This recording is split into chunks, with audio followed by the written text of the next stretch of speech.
আমরা তাকে বাংলাদেশে এনে রাষ্ট্রীয় সংবর্ধনা সহ ঢাকা বিশ্ববিদ্যালয় থেকে তাকে সম্মানসূচক ডক্টরেট ডিগ্রি ডক্টর জাকির নায়েকের নিয়ে ভারতের যে মন্তব্য, এটাকে কড়া একটা জবাব হিসেবে আমরা তাকে দিতে চাই ভারতকে। ডক্টর জাকির নায়েক আমাদের শুধু মুসলিম বিশ্বের জন্য না, পুরো পৃথিবীর কাছেই, পৃথিবীর মানুষের কাছে, বিশ্ব মানবতার কাছে উনি একজন গ্রহণযোগ্য ব্যক্তিত্ব। উনি আমাদের কাছে একজন মহান ব্যক্তিত্ব।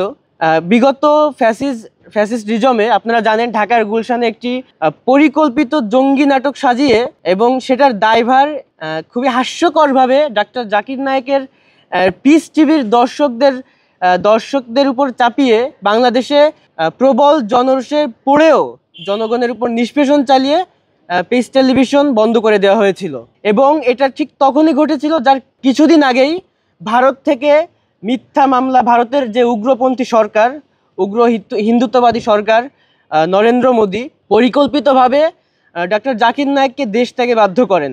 এবং তার পরপরই আপনারা লক্ষ্য করেছেন ডক্টর জাকির নায়েককে কিন্তু মালয়েশিয়াতে রাষ্ট্রীয় অতিথি হিসেবে তারা গ্রহণ করেছে এবং সেখানে তিনি স্থায়ীভাবে বসবাস করছেন। শুধু এটাই নয়, ডক্টর জাকির নায়েককে কিংস ফয়সাল যে পুরস্কার, সৌদি আরবের সর্বোচ্চ সম্মাননা সেটা দেওয়া হয়েছে। এবং তিনি যে শুধু ইসলাম প্রসারের কাজেই কাজ করেছেন এটা না, উনি বিশ্ব মানবতার জন্য ইউনাইটেড এইড গঠন করেছেন, যেখান থেকে পুরো পৃথিবীতে হাজার হাজার শিক্ষার্থীরা বৃত্তি পাচ্ছে, তরুণরা সহযোগিতা পাচ্ছে এবং তাদেরকে স্বাবলম্বী করে তুলছে। এমতো অবস্থায় আমাদের কাছে সবচেয়ে বড় পাওয়া যেটা হয়ে দাঁড়িয়েছে সেটা হচ্ছে উনি বাংলাদেশে আসছেন।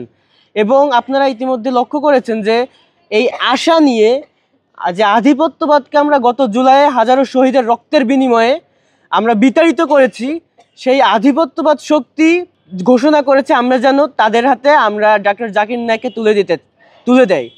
আমরা তাদেরকে বলতে চাই, এটা নিয়ে আবার কেউ বলা করছেন যে হাসিনাকে যদি ফিরিয়ে দেয় তো রাজি আছি।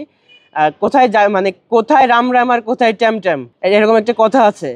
হাজারটা হাসিনাকেও যদি ফিরিয়ে দেয়, আমরা জাকির নায়েককে কখনোই তাদের হাতে তুলে দিব না, এটা সুস্পষ্ট। এবং আমরা তাকে বাংলাদেশে এনে রাষ্ট্রীয় সংবর্ধনা সহ, সেটা তো রাষ্ট্রের একান্ত বিষয় এবং রাষ্ট্রের নাগরিক হিসেবে আমাদের রাষ্ট্রের কাছে দায়িত্ব। এবং আমরা ঢাকা বিশ্ববিদ্যালয়ের শিক্ষার্থী হিসেবে ঢাকা বিশ্ববিদ্যালয় থেকে তাকে সম্মানসূচক ডক্টরেট ডিগ্রি প্রদান দাবি জানিয়েছি প্রদানের বিশেষ সমাবর্তন আয়োজনের মাধ্যমে। এবং এটার মাধ্যমে আমরা মনে করি ঢাকা বিশ্ববিদ্যালয় এবং বাংলাদেশ বিশ্বের কাছে একটা নতুন করে মর্যাদার আসনে অধিষ্ঠিত হবে। এবং ডক্টর জাকির নায়েকের নিয়ে ভারতের যে মন্তব্য, এটাকে কড়া একটা জবাব হিসেবে আমরা তাকে দিতে চাই ভারতকে।